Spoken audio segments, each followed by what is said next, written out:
Let's go back to the 1930s for the Good Gulf program, one of the very first radio shows to put a company's name right in the title. Sponsored by the Gulf Refining Company, this variety program mixed music, comedy, and light entertainment to brighten the evenings of Depression-era listeners.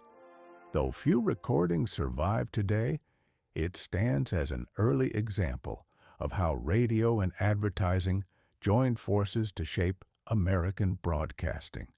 1812, coming on down. In 1812, there was a great wave of unemployment through the country. And couldn't blame that on the Republican Party anyhow. And that was in 1812, and they financed the money for public works by lottery. Did that by lottery? Got public works in 1812 by lottery. Now they do it by magic. Lotteries in our history come clear on down to the Louisiana. You all remember when the Louisiana lottery, it was doing great till they drew you along and then they stopped it. Every time a church wants to raise any money, they put on a raffle. You know that. And a raffle, that's just kind of the Ford of lottery. And, what'd you buy? I thought that was a pretty good little gag, too. There you are.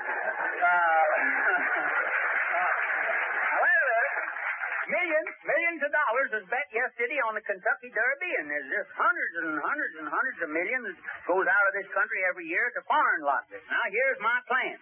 Now, mind you, this is not the real Rogers plan that I've been talking about. This is the Rogers, it's a temporary plan till I can get my mind on a better one, and which may be next Sunday or it may possibly be later. I'm proposing a giant lottery. That is, the more giant, the better. Let the government, big one. It's to be put on by the government, or still there's a lot of kick about the government going into business, so we may have to let the United States Chamber of Commerce put it on. And, or maybe the American Federation of Labor, or the Elks, or the Legion, or, my plan is to let each organization sell all the tickets they can, for the lot. The government sells, the U.S. Chamber sells, the Federation, the Elks, the Legion, every organization, women's clubs, everything. Then the one selling the most is automatically the best organization, the business organization, and we don't have this argument over who's the best. If the U.S. Chamber wins, they will have proved it instead of just admitting it like they are now. In most lotteries, I imagine they take out about 20 or 25% for the charity that they're doing it for. But in my plan, the RLCURCCOABL plan, that's the Rogers Lottery temporary until I can think of a better plan. And remember the initials now.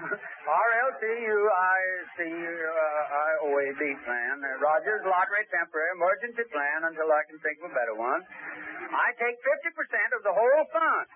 It goes to relief, and 10% goes to expenses. See what I mean? And commissions to the people that sell the tickets. Now, the 40% goes to the winners. You say, yeah, but will they invest this money when they only going to get 40% of it back?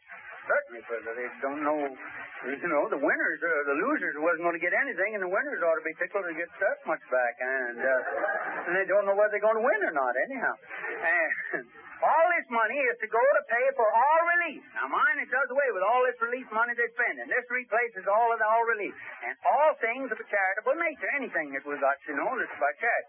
But this is the big thing in my plan. How are you going to make the rich fella, the old conservative rich fella, buy any tickets? Well, make every man who's got to buy and spend 5% of his salary or his earnings has got to go for, he's got to get, out of his gross income, he's got to spend 5%, see?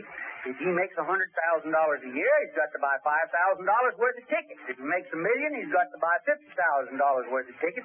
Now, he's got to give half of those tickets to a fund, and this fund is to provide tickets for all people that can't afford to buy any, see? That's for the poor people, women, children, and all. Charity patients in the hospital, every man, woman, and child in this country must have a ticket. In that way, we keep it a democratic country.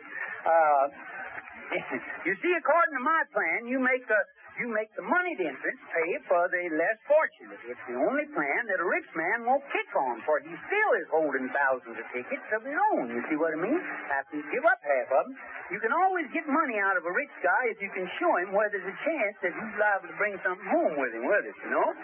Then, too, he feels like he's provided thousands of tickets for the ones, that maybe couldn't bought the tickets, Whole thing is a kind of a glorified Wall Street, only you don't need as much money and you have more chance to win. That was the idea.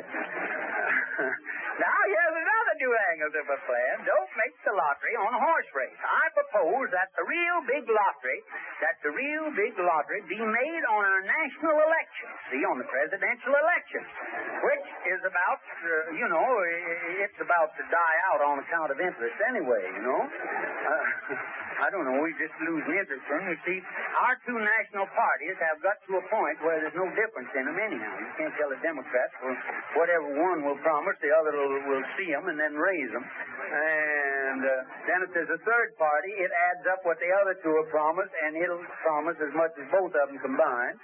And the general public, I don't know, they just lost all the taste in them. You don't care nothing about them. Now, in my plan, everybody that has hopes for running for president on any and all tickets, his name is in there. See, it's all in there, like it is these horses in the Grand National and the Kentucky Derby or any of these sweepstakes. The names are all in there. Then a couple of weeks before election, or a month, you draw out these names. And there'll be hundreds of tickets on each candidate, see? Only just be one winner. There'll be lots of winners, lots of tickets on each candidate, see? And thousands of cash prizes, some tremendous prizes, So in the draw, you may get Mr. Hoover, Mr. Vandenberg, Franklin Delano Roosevelt, or Teddy Roosevelt, or Eleanor Roosevelt, or Buzzy Roosevelt, or Sister Roosevelt, or Father Coughlin, Upton St. Clair, Townsend, Dewey, Governor Kansas, Ogden Hill, maybe Clark Gable. Now, when the drawing is over, then those that have drawn tickets on these various candidates, see, now get this, well, then they get out and start working for them, don't you see? They start working for them. So that's where you get the interest in the election, which you haven't got now. Not because they want him for president, but they want to collect all this tickets, don't you see? In that way, we can make our elections a big event. We can make the American election as big a thing as the Grand National in England, And just as important to the world as that is. Or maybe we can make it as big as the Kentucky Derby or Santa Anita Handicap. We would make everybody election conscious, We'd even sell tickets all over the world. And ours would be so big. We could sell tickets all over the world and get some of this money back over there instead of us sending it over there. Because those people are great gamblers. Europeans are bigger gamblers than us. And they'll go where the biggest lottery is. Now, we can't have the biggest army and the biggest navy and all that, see? But we can have the biggest lottery. And I believe if you take this plan, you adopt the Rogers, RLCUICCOAB, and put that in,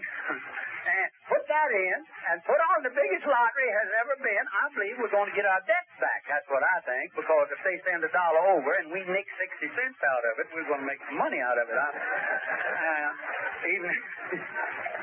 that's what I got.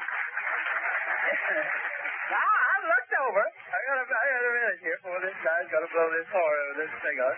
I've looked the whole plan over, and I can't find a flaw in it myself, because I haven't showed it to anybody else, told anybody else about it. The poor would be for it, and the rich would be for it, and the candidates would be for it, and it would give... Well, here's the main thing it would do. It would give a national elections the thing they like now, which is, which is dignity and prestige, That's what it would give. Thank you very much.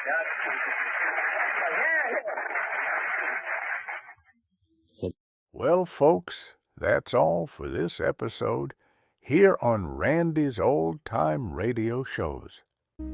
Now, bringing these golden oldies back to life takes no small amount of time and effort from our good friend Randy, cleaning up the audio, converting the files, and making sure each show has the best audio possible. If you've enjoyed the program and you'd like to help keep these classics on the airwaves night after night, why not consider a small donation? Every penny goes straight to supporting Randy's work and helping this channel stay on the air. You'll find the links down in the description below. And for those of you kind souls who've already given, Randy tips his fedora to you. Your support truly keeps this old radio spirit alive. Thanks ever so much. And until next time, keep those dials tuned and keep the memories rolling.